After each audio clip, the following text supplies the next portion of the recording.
The commission came through on a Tuesday, which is a human time unit I had borrowed because I had been stationed long enough in deep space that the hegemony's own calendar had stopped feeling real.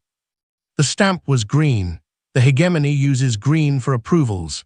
The specific shade means, "This is now your responsibility, and we would prefer not to discuss it further." My name is Kos Vel Athari. I am a senior cartographer for the Hegemony Institute of Stellar Cartography. I have charted dead stars and mapped the ruins of solar systems that fell apart before my civilization learned to write. I have spent 40 years drawing the shape of things that most people never need to know exist. I am thorough. I am precise. I do not panic. I spent 4 minutes standing in my office holding that green-stamped document, and for the first time in 40 years, I came very close to panicking. I had requested this commission myself. Let me explain what I had asked for.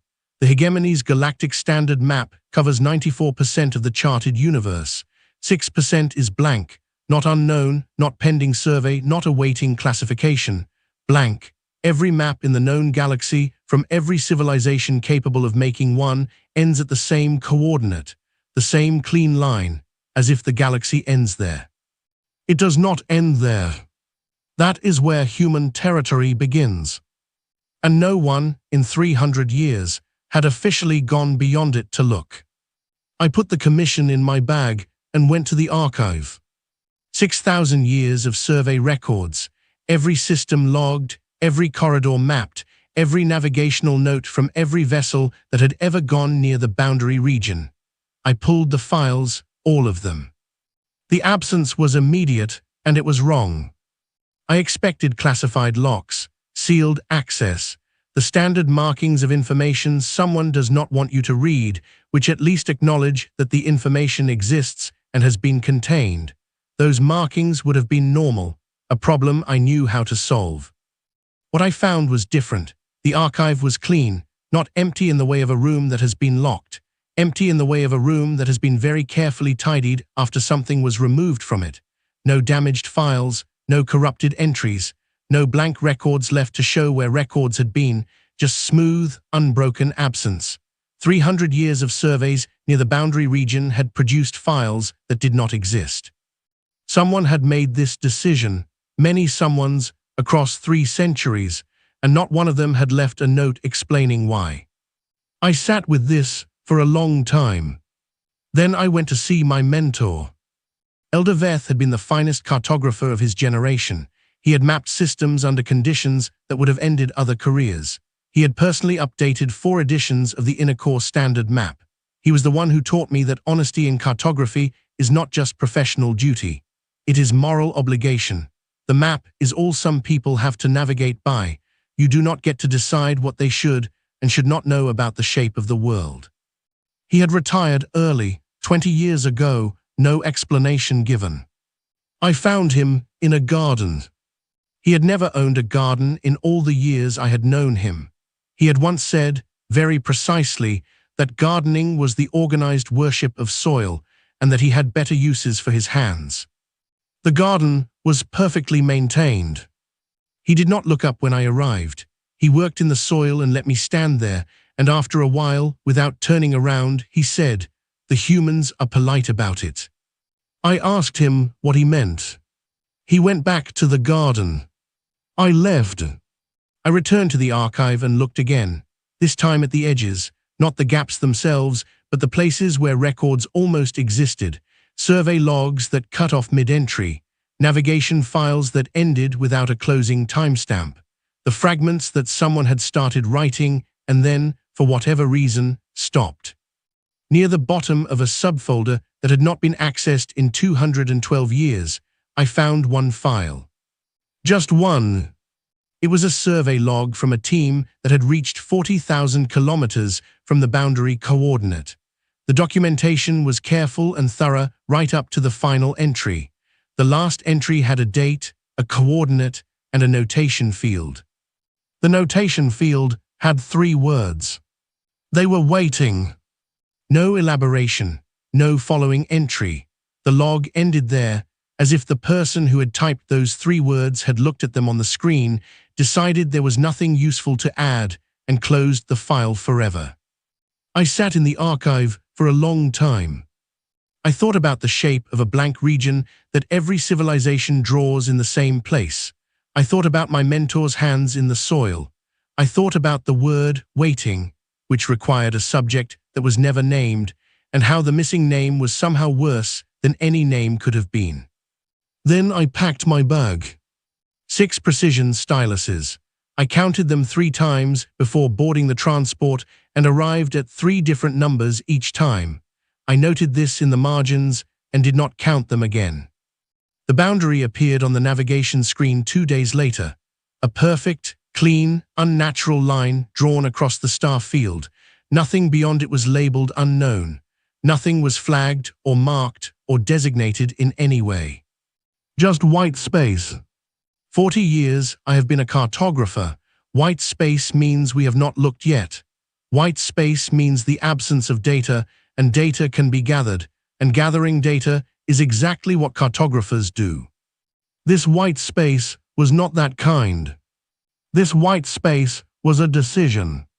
Someone had looked, many someones had looked, across 300 years, and every one of them had come home and put their pens down. I did not sleep well for the remaining 3 days of transit. The boundary grew larger on the screen. I counted my styluses again. I got a different number each time. For the record, I was not afraid. I have noted this in the margins. The human ship appeared without warning. No hail, no approach vector, no standard identification ping that every vessel in the known galaxy uses as a matter of basic courtesy when entering shared space. One moment the scanner showed empty space. The next, it showed a vessel sitting 40 kilometers off our port side, positioned with the relaxed precision of something that had been there for quite a while and had not felt the need to announce itself. My navigation officer, Iath, looked at me with 2 of his 3 eyes. His third was still tracking the scanner, which I appreciated. You cannot catalog what you are not watching. They were already here, Iath said. Yes, I said. The human ship did not advance, did not retreat. It waited with the specific stillness of something that is not waiting to act. It is waiting for you to act. There is a difference, and the difference was doing something unpleasant to my concentration. It let us hail it.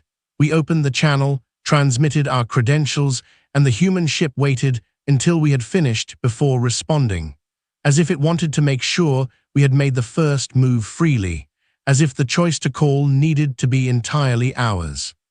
The voice that answered was steady, female, young by human standards. Dr. Vel Athari, I am Sergeant Nina Okafor, Human Boundary Liaison Corps, request permission to board for formal greeting. She said we have been expecting you without saying we have been expecting you. The expectation was in every syllable of her sentence and none of the specific words. A professional maneuver and a careful one. I noted it with some admiration. She boarded with 2 armed escorts who kept their hands visible and their movements slow. Everything about their body language was designed to communicate one message: we are not here to threaten you, which was useful information. It did not answer the more relevant question, which was, then what are you here for? Okafor was the kind of person who had chosen friendliness as a professional discipline and had held that discipline long enough that it no longer looked chosen. Her smile was consistent and genuine. Her eyes were measuring the room. She was doing 2 things at once very well, and I recognized the skill because it is one I also practice. I catalogued the insignia on her uniform while she introduced herself. 14 distinct markings, 4 of which corresponded to no designation in my reference catalogue. I noted this with professional attention and the personal feeling of someone counting objects in a room to keep their hands occupied. We have been hoping someone would come and ask questions, she said. She said it plainly, the way you say something you have waited a long time to be able to say. The word hopping sat in the corridor between us, heavy, old. I let it sit. I asked her what the boundary was, formally, working through every category in the standard cartographic taxonomy. Territorial marker, legal boundary, navigational caution zone, cultural designation, quarantine line. I gave her every drawer I used to file such things because I needed to know which one this belonged in. She thought about it with the care of someone choosing between several true answers. A courtesy, she said. We kept it clean so the map would be legible. The alternative was more frightening to look at. I asked what the alternative was. She held my look for a moment. Then the professional smile went away and something smaller and more genuine came in its place. It cost her a little, that shift. She let it happen anyway. Accurate, she said. I filed this and moved on. Some sentences are sealed containers. You carry them and open them when you have the right tools.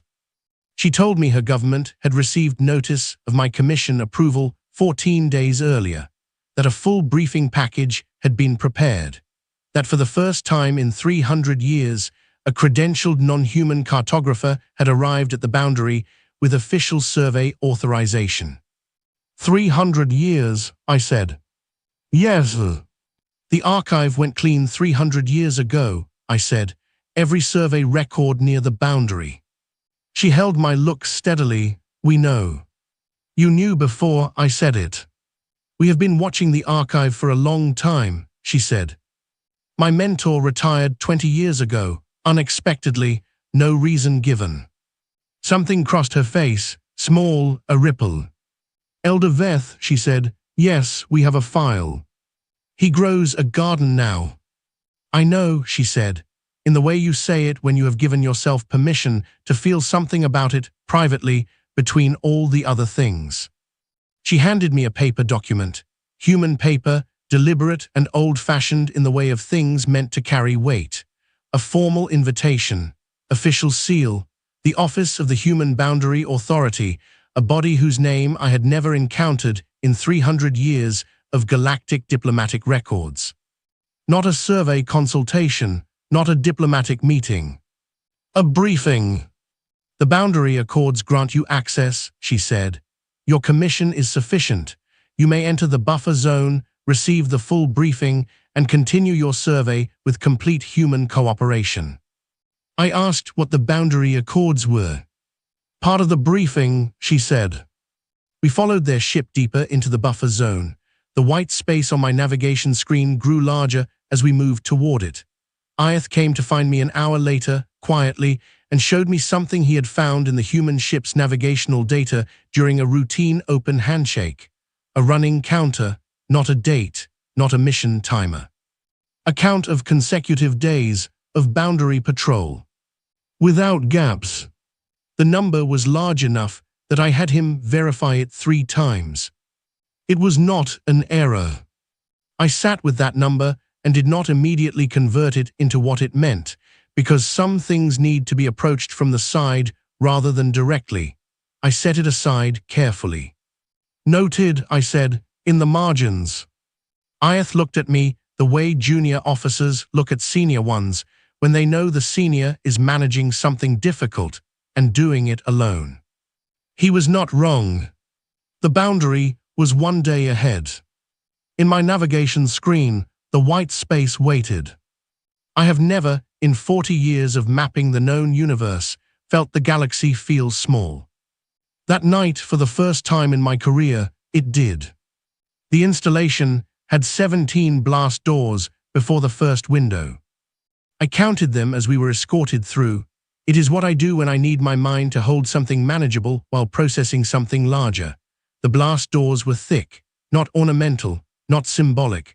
The kind of thick that means someone did precise calculations about what they needed to stop, and then added 30% because the person doing the calculations was being honest with themselves.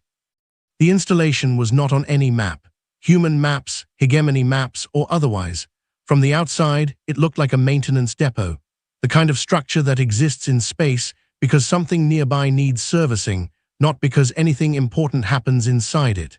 If you looked at it from 200 kilometers out, which is approximately where most ships would stop paying attention, you would see exactly what you were supposed to see. I noted this in the margins and said nothing. Our guide past the 7th blast door was a civilian in a plain gray work suit, who came around a corner and extended his hand with the ease of someone who had done it thousands of times to thousands of different visitors. Dr. Vel Athari, I am Dr. Sam Solis, Chief Cartographer, Human Boundary Survey Division. Welcome to Station Anchor. A cartographer. They had given me a cartographer as my guide. I performed the Velthari professional greeting, a slight bow with the center eye held steady. It means, I recognize you as a peer. We hoped you would see it that way, he said. That word again, hoped. I was collecting them all now, every small hope these people dropped into conversation. They were adding up into something I was not yet ready to name. The tour took 3 hours. I will not account for all of it. Some of it I am still processing. Some belongs to a category of experience that does not improve by being described quickly. The personnel were the detail I returned to most. They went about their work with ordinary movements, ordinary speech, ordinary expressions, nothing performed, nothing suppressed. Their calm was the real kind, the settled kind that comes not from having nothing to fear, but from having looked at the thing you feared and decided to remain regardless. We have a word for that in the Velthari language. It translates roughly as those who chose to stay. We consider it a rare category of person. This installation was full of them. There was a wall in one long corridor. Thousands of names, printed in clean rows, organized by sector designation, updated with visible regularity if the variation in print age meant anything. I stopped walking. Is this a memorial? I asked. A roster, Solis said. Active personnel. I looked at the wall. Active personnel, all these names. Why are they on a wall? A pause, the kind that takes the place of an answer too large for a single sentence. So we know who is out there, he said. I continued walking. The wall stayed with me for the rest of the tour like a sound at the edge of hearing. In a common area off the main corridor, someone offered me food, a bowl of something warm called biryani, made from a recipe passed down from a chef who had retired 11 years earlier. The recipe had stayed, carried forward by whoever took the next shift in the kitchen. It was the most extraordinary thing I had eaten in 40 years of deep space travel.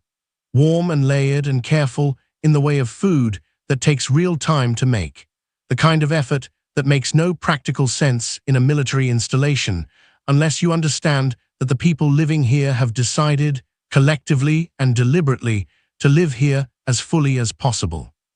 I stood in that corridor with a bowl of old family biryani and names covering a nearby wall and blast doors sealed behind me, and I understood something about these people that no briefing document had yet communicated. They were not here because they had to be. They were here because they chose to be. Across 300 years, new people choosing it every generation, the choice compounding until it became a culture, a kitchen, a recipe, a wall. I noted the biryani in my margins at some length. I was not ready yet to note what the biryani meant. Solis's office held the real map on a panel that covered an entire wall. He opened it without ceremony. I walked up and stood before it for a long time. The detail was extraordinary, generations of accumulated survey work, refined to a depth that no map I had ever seen could match. The entire boundary region rendered with a precision that would have been the defining achievement of any civilization's cartographic program. Every navigational feature, every mass distribution, every stable transit window, multiple lifetimes of work layered on each other with extraordinary care. It ended at the same line. The same white space, the same clean nothing, right here as well. Your map ends in the same place, I said. Yes. Why? He looked at the display, because that is where the useful part ends. And beyond it. Accurate, he said. Accurate is different from useful.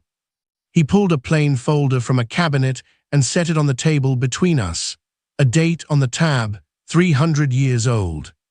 You can read this, he said, or you can go home. We do not stop anyone. And if I go home? Then you go home, and the official position remains that the boundary is secure and documented, and no further survey is required. He paused. Which is true, it is simply not complete. I looked at the folder, I looked at the wall-sized map, I thought about my mentor's garden. How many people are on that wall right now? I asked. He told me the number. I opened the file. The number on the wall was not the most unsettling thing in the file.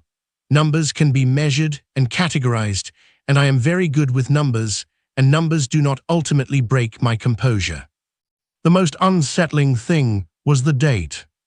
300 years ago, a survey team, they had gone beyond the boundary, which was called something different then, before the line was formally drawn. They had gone out with instruments and careful minds, and the standard cartographic expectation that they would find something, catalog it, and return with useful data. They found something. They cataloged it.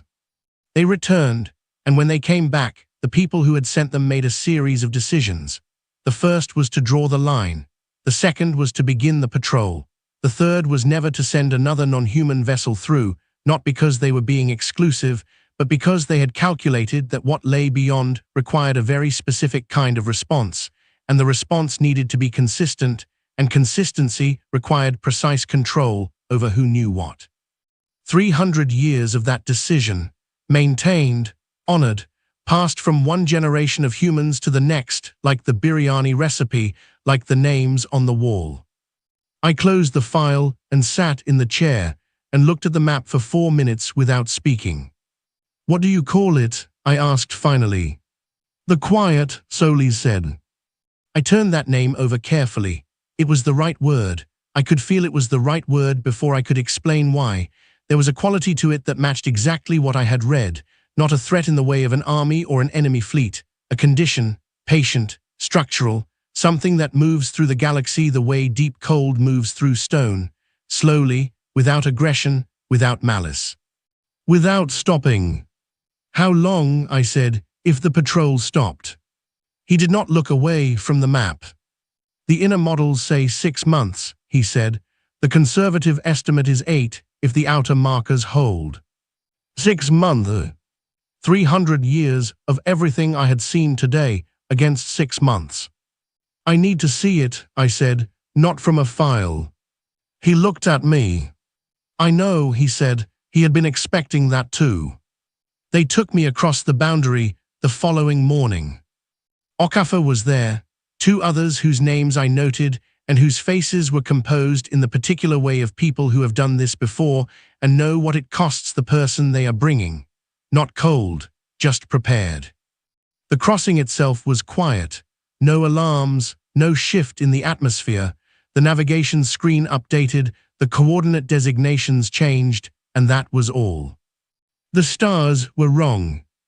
I noticed immediately, and I want to be precise about what I mean by wrong because it is not a word I use without care. The stars were in correct positions. The coordinates matched. The spectral readings were within expected ranges. Every measurable property was measurable and correct. The light was wrong. It arrived with a latency that was not physically possible at these distances, as if each beam of light were being routed around something on the way from its source to our sensors, as if something between us and the stars was causing the signal to take a longer path, not a gravitational lens, not interference from any catalogued phenomenon. Something else. Something that had no existing notation in my 40 years of survey records. For the record, light does not detour. What is doing that? I asked. Paying attention, Okafor said. She adjusted a calibration on the scanner panel and directed me to look at a specific frequency range. I looked at the reading. It was steady, constant, present in all directions simultaneously. A low, continuous output at a frequency I had never seen catalogued in any survey database from any civilization. What frequency is this? I asked. Approximately the frequency of something that is watching, she said. I did not ask her to clarify. The readout was clear enough that clarification would have been redundant. We moved deeper. Every 40,000 kilometers, there was a human post. Small structures, manned, not automated. I asked why not automated, because the efficiency gain would be significant and automation was standard practice for long-duration frontier postings. It notices the difference, Okafor said. I did not ask her to clarify that either. The sixth post was old. The designation plate near the entry port was worn smooth from being touched regularly, the way surfaces get when people handle them without thinking about it, when the act of entering a place has become so habitual it loses its self-consciousness. The person inside was young. By human standards, which I was becoming more reliable at reading, she was very young to be stationed here. She was sitting at a small monitoring station with a container of coffee held in both hands. When we came through the port, she looked up and smiled with the easy warmth of someone for whom visitors were a normal and welcome interruption. Corporal Grace Farrow, Okafor said, by way of introduction, 6 years on Forward Post 7. Dr. Vel Athari, Farrow said, the cartographer, we heard you were coming. She said it the way you say it about a guest you have genuinely been looking forward to meeting. Behind her on the wall beside her monitoring station was a small board. Names, written by hand, organized in rows, not thousands like the wall at Station Anchor, perhaps 40, her sector, the people she tracked from this post. I asked her what her work was, day to day, what the job actually consisted of. She thought about it with the seriousness of someone who respects the question. I let it know we are here, she said, consistently, every shift, every day. The sensors run on schedule, the patrol patterns repeat exactly, the communication pings go out at the designated times, all of it designed to be present and regular and impossible to misread. She looked at her monitoring station. It has to know that we do not leave, that the answer is always going to be the same. We are here, we are staying, you cannot pass. And if you left, I asked, if everyone left. She was quiet for a moment. She looked out the viewport at the wrong stars. The models say 6 months, she said, maybe 8. She said it without weight, without dramatics, without any quality of performance or rehearsed courage. She said it the way you say a true thing you have been living with long enough that it no longer catches you off guard. It was just a fact of her work, a number she knew the way I know the mass of a standard survey coordinate field. I looked out the viewport at the wrong stars. The frequency on the scanner was still there, steady, constant, present in all directions, something patient and enormous in the dark beyond the wrong light, watching the same way a deep current watches the ships that cross above it, not with hostility, not with intelligence in any way I could categorize, but with a presence so consistent and total that the word watching was simply the closest available. The biryani, I heard myself say, at Station Anchor with the cardamom. Farrow looked at me. That recipe, I said, who brought it to the station? She looked at me for a moment with an expression that shifted slightly into something warmer. My aunt, she said, she was the second chef to use it at Anchor, got the recipe from the original chef before she retired. My family has had it for a long time. I sat with that. The galaxy was very large. The quiet was very patient. 6 months was very close. And a young corporal at a forward post in the wrong part of space had an aunt whose recipe had fed me the day before in a kitchen 300 light-years away. This place was tended like a garden. I understood my mentor then. I understood him completely, down to the exact angle of his hands in the soil. He had come here, he had seen this, and he had gone home and grown something with his hands because it was the only way he had to say what he understood, the only response that made sense. You show up every day, you tend the thing you have planted, you do not skip days, the alternative is 6 months. I stayed at the post for 2 hours. Farrow made coffee, we talked about cartography. She had studied it for 2 years before choosing military service, and she knew my published work in detail. She had a specific question about a mass distribution calculation I had submitted 11 years ago.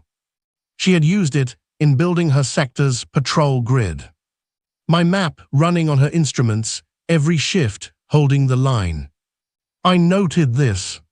When we left, she was already back at her station, both hands on her coffee, watching her instruments with complete and occupied calm. On the return crossing, I did not look back. My hands were completely still. That was the most frightening thing that happened all day. I was in front of the Hegemony Institute board 9 months later. 47 members, the largest assembly for a survey presentation in 60 years. They had received only the official communication. I was returning with a completed update of the Galactic Standard Map and a full assessment of the boundary region. That was enough to fill every seat and place a waiting list on the observation gallery above. I had spent 9 months preparing my materials. I had also spent 9 months sending calibrated, detailed, extraordinarily precise cartographic surveys to a human operative at Station Anchor, who passed them to Dr. Sam Solis, who incorporated them into the real map behind the biometric lock. The one that ended at the same place as all the others, but was now, in the region preceding that line, the most accurate non-human survey ever produced. My maps were being used in 17 sectors every shift. In 9 months, I had spoken to Corporal Grace Farrow 4 times. She always had coffee. She had sent me the biryani recipe after my 3rd week at Station Anchor, following a request I made with an urgency that I acknowledged, in retrospect, was somewhat professionally undignified. I had made it twice at my own station. The cardamom was difficult to source. I sourced it. I stood before the board and gave the presentation. The map was extraordinary. The board could see that immediately. The resolution was unlike anything in the Institute's history. Every navigational feature of the boundary region charted with precision that made our best previous surveys look like rough sketches. 300 years of white space replaced with the most thorough cartographic work the Hegemony had ever produced. They applauded. Cartographers are not typically an expressive audience. I accepted this and waited for the questions. The board chairman was Dr. Yeveth Sar, who had held the position for 30 years and had the particular quality of someone who asks questions she already suspects the answers to. Dr. Vel Athari, she said, your survey covers the boundary region in extraordinary detail. What lies beyond the boundary itself? Has the survey been extended? The boundary marks the limit of my authorized survey area, I said, as specified in the commission terms. The commission did not prohibit extension, she said, precise, correct. The human territorial designation does, I said. Standard treaty restrictions, I observed them as required. And what did your survey indicate about conditions beyond the boundary? Human territorial space, I said, well maintained, no navigational hazards within the buffer zone. A pause from the board, the kind that precedes the real question. A younger board member, Dr. Orath Velsin, leaned forward. He had the sharpness of someone who has been preparing for exactly this conversation and has been very patient about waiting for it.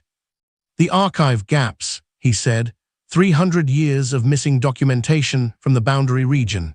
Did your survey produce any indication of what caused those gaps, what previous survey teams encountered? I looked at him carefully. Previous survey teams returned incomplete documentation, I said. This is consistent with operational conditions in the buffer zone, which requires adherence to human territorial protocols that limit certain forms of documentation in sensitive navigation corridors. He did not look satisfied. He had done his research well. The gaps predate the current treaty framework, he said. They predate any documented territorial protocol by decades. Cartographic methodology in frontier zones was less formalized than current standard, I said. Early documentation practices were inconsistent. He looked at me, I looked at him. I would like to propose a follow-up mission, he said. A full survey expedition, beyond the boundary. The Hegemony's right to complete galactic cartographic access supersedes territorial courtesy designations when the scientific and navigational need is sufficiently demonstrated, and I believe. I recommend no such mission, I said. The room went quiet. The boundary region is documented to the required standard, I said. An extension survey would produce redundant data at significant cost and generate unnecessary friction with the human boundary authority. I have noted this conclusion in my full report. He was watching me. His eyes were doing what sharp young cartographers' eyes do when they know something is being left unsaid, and they want the record to reflect it. Dr. Velathari, he said, carefully now, with respect, is there something beyond the boundary that this board should have access to? I held his look for a long moment. The boundary region is secure, I said. That is my official assessment and my professional recommendation. It is maintained by human forces with a level of commitment and continuity that I found during my survey to be genuinely extraordinary. I let that last word sit in the room and do its work. I have also, I said, recommended Dr. Velsin for consideration for the Deep Core Administrative Census Survey. It is a 40-year commission in the Inner Core designation sector, a rigorous and meaningful project. I have submitted the formal recommendation in writing along with my survey materials. Dr. Velsin went very still. He was intelligent enough to understand what I had done in the same moment that I finished doing it. I watched him work through the logic behind his eyes. The thing I was not saying, the weight of the thing I was not saying, the reason I was not saying it. He arrived at the conclusion. He did not submit his proposal. The board was dismissed. I went home through the station's internal corridors and sat in my residence for a long time. I had not paid much attention to my residence before. It had always been a place I returned to between assignments and departed from without ceremony. It had a small exterior space, a balcony open to the artificial atmosphere of the habitat ring. I had used it 4 times in 12 years. I went out and stood in it now. The habitat ring held its sky at a deep, engineered blue, the kind maintained for the biological comfort of long-term residents. Artificial stars dotted the ceiling above, each one in a fixed and carefully designed position. Not wrong, just arranged. Not lit by something watching, just lit. I thought about Grace Farrow at Forward Post 7. 6 years, both hands on her coffee, her aunt's recipe holding its place in the station anchor kitchen. Her 40 names on the board behind her, each one a person she was watching over from a post in the wrong part of space. I thought about the large wall at Station Anchor, thousands of names, active personnel. I thought about what the file had told me and what I had seen with my own instruments. The thing beyond the boundary was not hostile in any way that word usually means. It was not malicious. It was not an enemy in the sense of something that has chosen you for destruction. It was a condition, the way deep cold is a condition. Patient and vast and structural in its movement, a thing that would, given sufficient time and an open path, simply continue to expand through any space that was not actively and consistently occupied. Not because it wanted to, because that is what it does, because that is what it is. 6 months if the patrol stopped. 300 years of people choosing not to let it stop. One generation choosing it, then another, each one handing the choice forward the way you hand forward a recipe. You give it to the next person. You trust them to understand what it is. You trust them to keep making it. I went inside and opened a communication channel. Sergeant Okafu. A 14-second delay. The signal was traveling a real distance. Dr. Velathari, her voice was steady, warm, not surprised. How did it go? Managed, I said. And Velsin.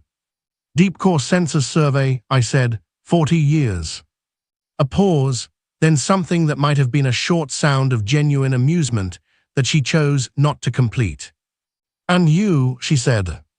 I looked out at my small exterior space, the artificial blue above it. I had been thinking about what to put there. I did not know yet, but I had been thinking, and thinking was the beginning of deciding. I would like to offer what I can, I said. Cartographically speaking, I understand you have sectors that need better maps. 17 sectors, she said. Dr. Solis has been holding the formal request for 9 months since you left. Since I left, I said. Yes. I sat with that for a moment. The clearance process, I said. Already completed, she said. We submitted the paperwork the week you returned to Hegemony Space. You were confident. Fairly confident, she said.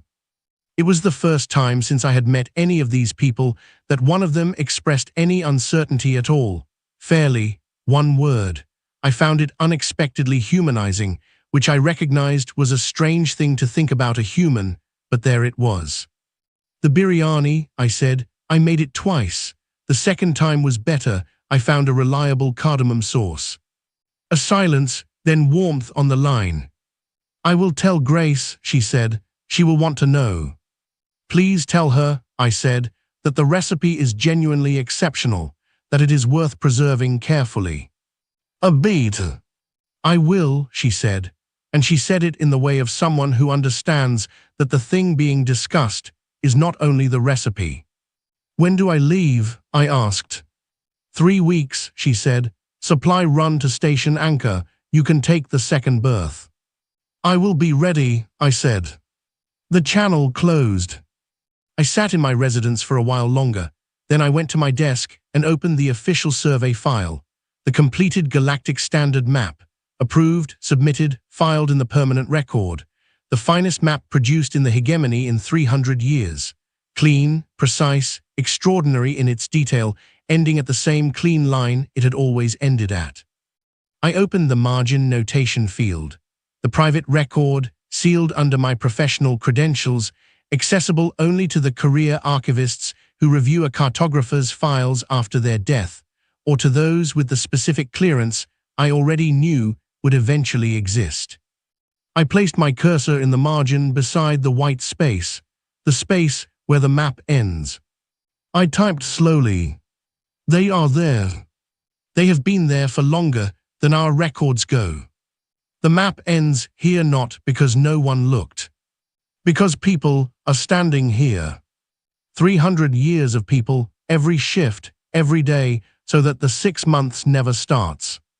The map ends at human territory because this is where they drew the line, and this is where they are holding it, and this is the most important notation I have ever placed in a margin.